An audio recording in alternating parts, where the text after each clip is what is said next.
Jules Verne invites us to imagine a hidden Eden, a realm untouched by the march of human history. The very title, Journey to the Center of the Earth, promises a return to origins, a vibrant, prehistoric ecosystem waiting to be unveiled.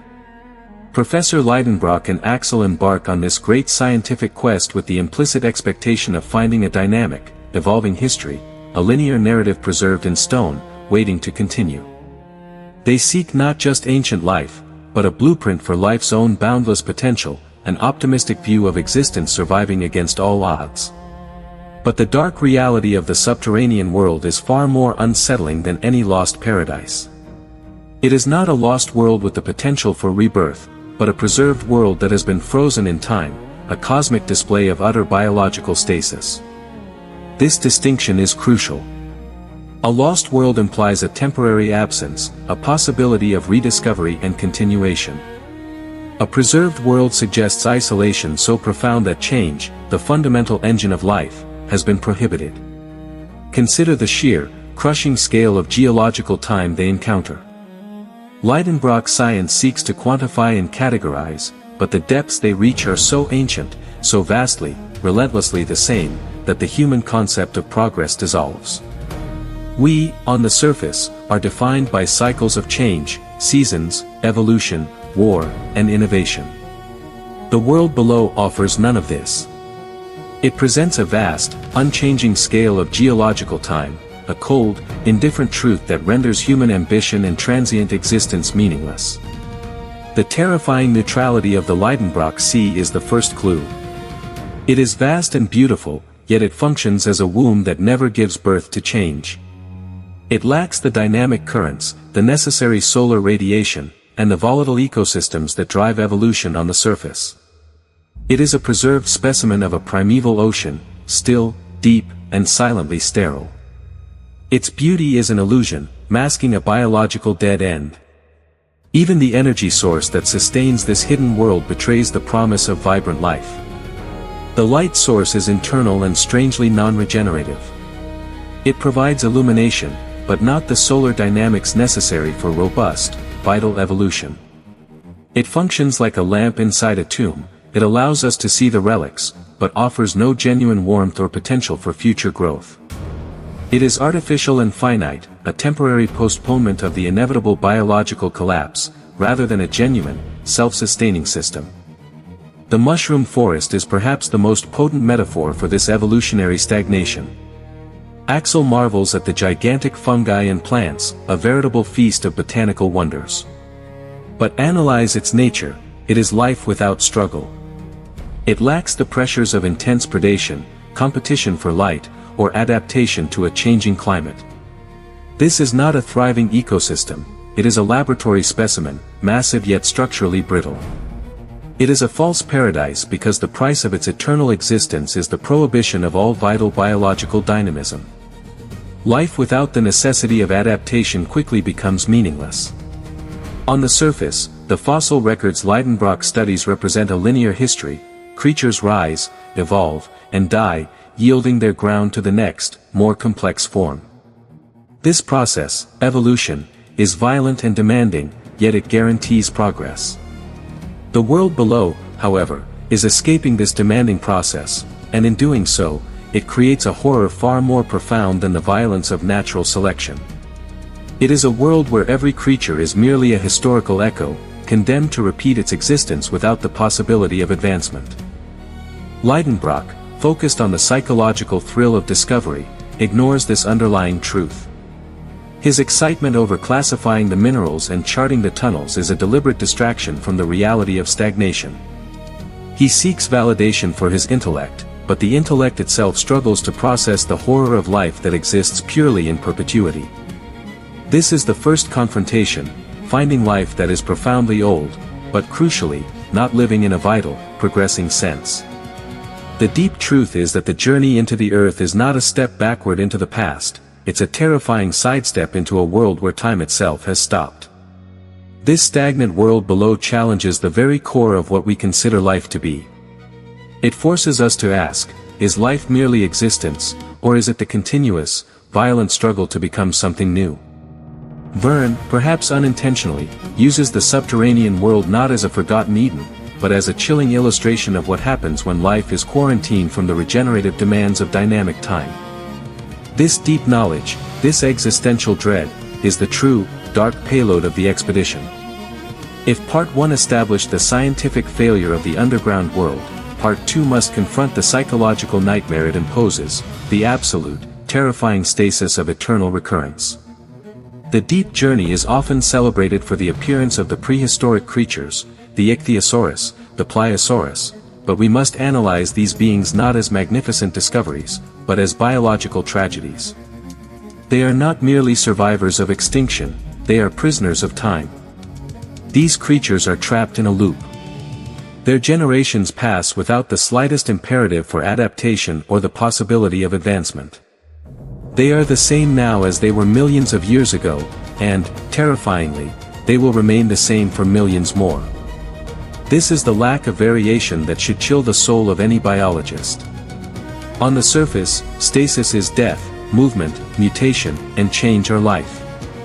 Here, life continues, but its evolution has been outlawed by geological isolation. This forces a fundamental philosophical question: is a life forever the same more terrifying than a life that ends? Extinction is decisive, it allows the resources and space for novelty. But the underground existence is a perpetual sentence of repetition. The creatures are condemned to play out the same silent, meaningless drama forever. Their infamous sea battle, which Lidenbrock and Axel witness, is not a contest for supremacy that will lead to a new dominant species, it is violence without purpose or evolutionary gain. It is a senseless, ritualistic performance that has been repeated millions of times with the same outcome, the survival of the pattern, not the improvement of the form. The deep subconscious dread this environment creates is mirrored in Axel's emotional reaction. Unlike Lidenbrock, who seeks only to classify and contain the discovery intellectually, Axel feels the psychological dread of seeing history perfectly preserved. To witness a world that cannot move forward is to confront the terrifying possibility that our history might also be meaningless, that our current struggles, our hopes for the future, and our brief moments of progress are merely an illusion, a temporary flicker before we, too, settle into some final, unchanging form. This is the very fear inherent in the concept of eternal recurrence, the profound psychological burden of knowing you must repeat every joy and every mistake, every moment of suffering, forever. The subterranean world is a microcosm of this cosmic anxiety, a chilling display of life unable to escape its own past. In this timeless prison, we find the perfect inhabitant, Hans Bjelke. Hans is the anti-modern hero, a man defined by a profound, practical simplicity. He exists in the present, asking no questions of the past or the future. He is a figure of silent, unchanging existence, making him the most psychologically adapted member of the expedition. He is immune to the philosophical horror of stasis because his life is already dedicated to the eternal recurrence of the hunt, the tracking, and the silent labor. He is the quiet, perfect prisoner of the time prison, thriving precisely because he never seeks to evolve or change. The paradox here is stark. The geological isolation that protects these ancient beings from surface extinction is also the mechanism that prohibits their evolution. Protection from extinction equals prohibition of evolution. The underground world, in its desperate clinging to the past, has sacrificed its future. Lidenbrock believes he has found the source of life, the prima materia, but he has only found a museum, not a thriving world. The world below is merely a grand, silent diorama of evolution's dead end. The explorers are fascinated by the artifacts of life, but they miss the essential point: the lack of change makes the existence below an eternal banality. The silent repetition is the profoundest form of philosophical horror. It suggests that the immense expenditure of energy, the sheer scale of the landscape, and the terrifying forms of the ancient creatures lead nowhere. It is a world without becoming, a world that has already peaked and is now merely reverberating, repeating its existence out of obligation, not vitality.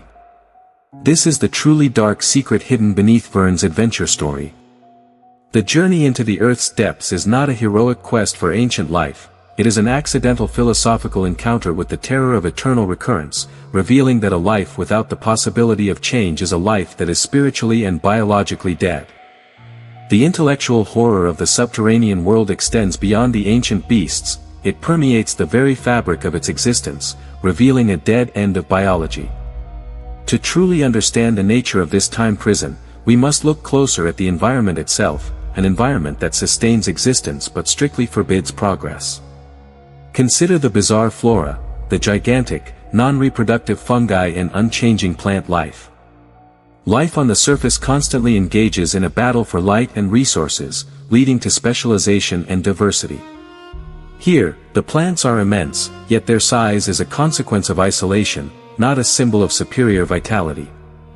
They are functionally sterile, non-reproductive in any meaningful evolutionary sense, contributing nothing new to the biological cycle.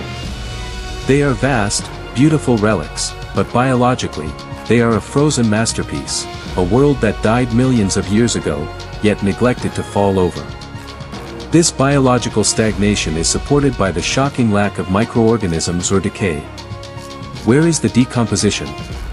Where are the invisible engines of change that break down and recycle matter? The underground is a sterile, biologically frozen environment. In a dynamic ecosystem, life feeds on death, decay is the ultimate engine of renewal and subsequent evolution. The absence of this process means the subterranean world is not regenerating, it is merely holding its breath. Everything exists in a state of suspended animation, preserved but not vital. This sterility cuts against the fundamental human need for progress. Why does Lidenbrock's eventual victory, the classification of every rock, the naming of the sea, feel so spiritually hollow? Because the man of science is inherently driven by the desire to find something new, something that explains, something that advances the narrative of life. Yet, every discovery below confirms the terrifying opposite, that life can exist perfectly, unchanged, and utterly meaningless. The psychological impact of timelessness on Lidenbrock's rigid mindset is profound. He is fundamentally a linear thinker, a man of chronology and causality. He struggles to compute a reality where his precise measurements yield nothing but the knowledge of stasis. His geological measurements, meant to chart a path forward, only confirm that every layer they pass through is a repetition of the layer before it, only older. The rigorous meaninglessness of scientific measurement in a world outside human history should have broken his mind, but his obsession acts as a shield, protecting him from the philosophical truth. When they discover the final, chilling artifact, the footprint of early man, it is not evidence of future potential, but of failure. This primitive shepherd, whose existence is frozen in its earliest state, is not a triumphant ancestor. He is a symbol of human development frozen in its earliest state, doomed to wander eternally without the spark of change, culture, or complex society. He confirms that the isolation below arrests development not just biologically, but culturally, making the subterranean world a complete time prison for every form of life. The world above is characterized by the constant, destructive, yet ultimately creative force of the volcano, like the one they emerge from, Stromboli. The surface world demands energy and dynamism. The air quality and static atmosphere below, however, suggest a lack of breath, a suspension of vital processes. The very elements of the underground world conspire to enforce the impossibility of development.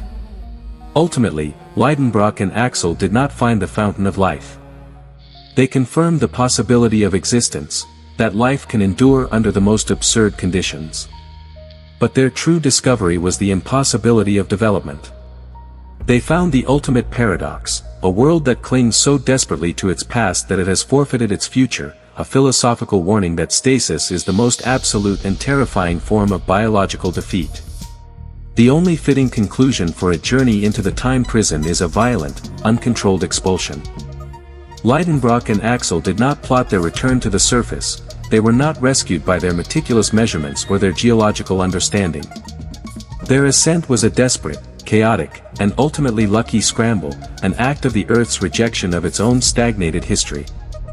The climax of the journey is the volcanic ejection. This is the universe correcting an anomaly. The Earth itself, being a constantly evolving, turbulent entity, could not indefinitely harbor a zone of evolutionary stagnation. They are not welcomed back to the surface, they are violently spat out by the destructive, creative force of the magma flow. This is nature's ultimate statement: life demands dynamism. If the deep world cannot evolve, it must be violently purged to make way for the cycle of destruction and rebirth that defines true vitality. Their return to the surface, landing randomly in the crater of Stromboli, is the return to the chaotic, dynamic world of evolution and continuous change. The Mediterranean sun, the volatile geology, the human history unfolding nearby, all contrast sharply with the silent, static horror they just escaped. They have traded the slow, silent death of eternal recurrence for the rapid, sometimes brutal, yet always progressive cycle of the surface world. The problem, however, lies in how the discovery is presented. The scientific community, craving validation and linear narratives, immediately idealizes the find. They celebrate the samples, the coordinates, and the existence of prehistoric life. They are celebrating stasis as discovery. They fail to grasp the profound philosophical horror, that the true treasure, the samples, represent frozen history, not a blueprint for the future. This evidence is a terrifying warning, not an inspiration. Axel carries the burden of knowing the time prison's truth. He is the survivor who understands the deep meaning of their find, that the ultimate fear is not extinction, but a dead end of time, a lack of potential for change. His trauma is psychological. He has looked into the abyss and seen not life, but the unblinking, unchanging face of biological defeat. Lidenbrock, typically, lives in a state of denial. His fierce intellectual rigor shields him from the philosophical truth. He meticulously cleans and catalogues the frozen relics, refusing to grasp the profound horror of repetition. For him, the discovery is the end point, the final proof. He cannot process the fact that the entire journey was propelled not by rational inquiry, but by a manic, irrational drive to escape the loop of his own static, disciplined life. The true lesson of the journey is not a geological one, it is a profound philosophical mandate. The drive to explore is the drive to escape the loop. The core definition of life is not its existence, but its continuous struggle to become something new. The world below, with its perfect preservation, reminds us that the fear of evolutionary stagnation is perhaps the deepest human anxiety of all. To be alive is to risk, to change, and ultimately, to embrace the chaos that allows for progress. The victory of the expedition was not conquering the earth, but being forcefully rejected by it and returned to the volatile, changing world of consequence. This is the ultimate dark revelation: the great center of the earth is not where time began, but where it went to die. We have spent this time peering into the dark, silent heart of the earth, where life is frozen in its endless past. We have seen the chilling truth, that eternal recurrence is a far greater psychological terror than death itself. But what about our own lives? Are we clinging too tightly to our own comfortable, unchanging routines, our own time prisons? Are we so afraid of the chaos of change and the violence of progress that we, too, are condemning ourselves to stagnation? We ask you, is life defined by its existence, or by its continuous struggle to become something new? If this journey into the profound philosophical horror of stagnation resonated with you, share this analysis. Subscribe to the Emotive archive. We will continue to dissect the masters, revealing the dark truths hidden beneath the adventures, challenging you to look past the surface and escape the loops of your own mind.